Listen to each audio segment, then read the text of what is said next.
মাটির তৈরি।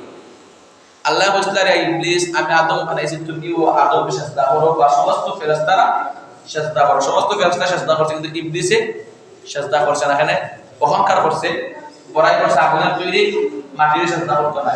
আল্লাহ বলেন আবা ওয়াস্তাকবারা ওয়া কানা মিনাল কাফিরিন, তোমার আমি কাফিরের অন্তর্ভুক্ত হলাম, তুমি আজকে থেকে কাফির। এখন তার চ্যালেঞ্জ করছে আল্লাহ আদমের কারণে আমার তুমি কাফির বলছো আমার সব। আল্লাহ আমারে পাওয়ার দাও, কিদা দাও, ক্ষমতা দাও। কি ক্ষমতা? বলে এক নম্বর ক্ষমতা আমার জাহান্নামের সর্দার বানাও, জাহান্নামের সর্দার ইবলিস আছে না। দুই নম্বর ক্ষমতা দাও আমারে যাতে আমি আপনার আদমের রোগে রোগে ঢুকতে পারি, ঢুকেন না রোগে বাধা দেন না আপনারে। তিন নম্বর ক্ষমতা দাও যাতে আমি শয়তান সমস্ত জায়গা দেখতে পারি, সমস্ত আদম ভক্তের কাছে আমি দেখতে পারি। আল্লাহ সব ক্ষমতা দিয়েছেন। তখন চ্যালেঞ্জ করছিল যে আমি ইবলিসে জাহান্নামে বদল বানাইতে পারি আর জান্নাতি বদল বানাইতে পারি, আমি দেখতাম। আউযুবিল্লাহ।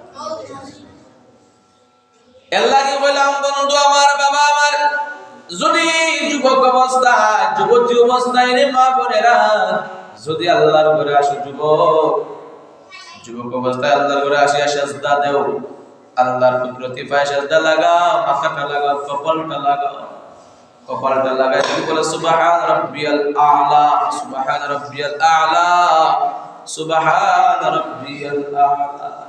আমার আল্লাহ ডাকতে ফেরেশতা দেয় যে সময়টা যুবক অবস্থায় সে যৌবন সময়, যুবক অবস্থায় যে সময়টা খেলাধুলা কাটানোর কথা, যেই সময়টা আড্ডা দেওয়ার কথা, যেই সময়টা হেলায় দুলায় কাটানোর কথা, যেই সময়টা সেই বাজে আসলে হওয়ার কথা, সেই সময় আমি আল্লাহর কুদরতি পায়ে সাজদা লাগাইয়া আমি আল্লাহর ডাকে সুবহান রাব্বিয়াল আ'লা, সুবহান রাব্বিয়াল আ'লা, সুবহান রাব্বিয়াল আ'লা। ফেরেশতা সাক্ষীটা আমার বান্দায় আমারে ডাকি, আমি আল্লাহ আমার বান্দারে মাফ করে দিলাম।